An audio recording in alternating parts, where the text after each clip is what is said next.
कहानी का शीर्षक है हर्षित कुंज।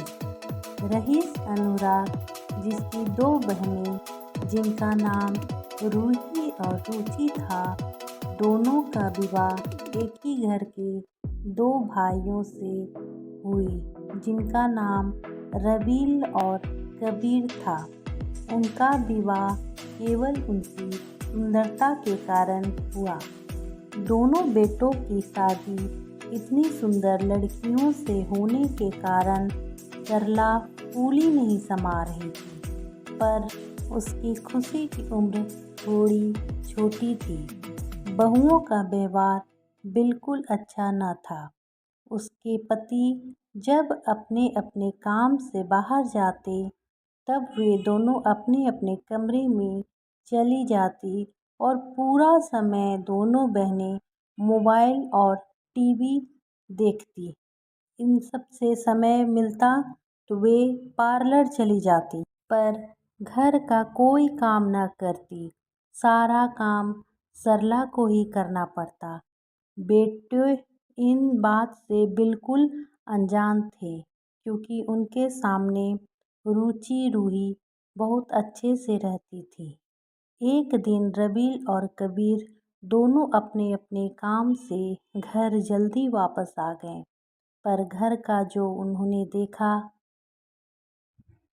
हाल, उससे उनको बहुत शर्मिंदगी महसूस हुई। माँ सरला जो रसोई में बर्तन साफ कर रही थी और दोनों बहुएं टीवी देख रही थी। अचानक आने के कारण बहुएं भी थोड़ी सकपका गई। रबील और कबीर को सारी बात समझ में आ गई कि क्यों माँ इतनी कमज़ोर दिख रही थी। इन्हें समझ आ गया कि उनकी पत्नियों को केवल सुविधा दी गई है, संस्कार नहीं। दोनों अपनी अपनी पत्नियों को बिना कुछ बोले अपनी माँ के साथ रसोई में बर्तन धोने में सहायता करने लगे। सरला उन्हें लाख मना की, पर वो अपनी माँ की बात न मानकर उसकी सहायता करते रहे।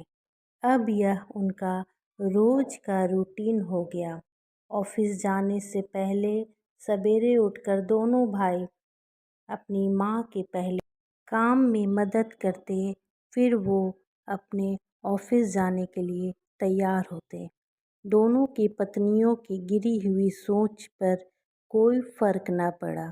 इधर उन दोनों के भाई अनुराग, जिसे बिजनेस में भारी नुकसान होने के कारण दिवालिया होने तक की नौबत आ गई थी, रबील और कबीर ऐसे वक्त पर उसकी फरिश्ते के जैसे मदद की और उसे इस परेशानी से बाहर निकाल लिया।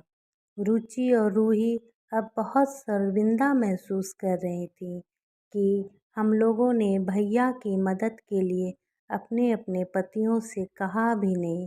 हमारे बिना कहे ही वो भैया को इतनी बड़ी परेशानी से बचा लिए। उन्हें अब अपनी गलती का एहसास हो चुका था। सरला के पैर पकड़कर दोनों ने माफ़ी मांगी। अब यह घर सही मायने में हर्षित कुंज बन चुका था। सरल रहिए ताकि सब आपसे हिल मिल सके। तरल रहिए ताकि आप सब में घुल मिल सके।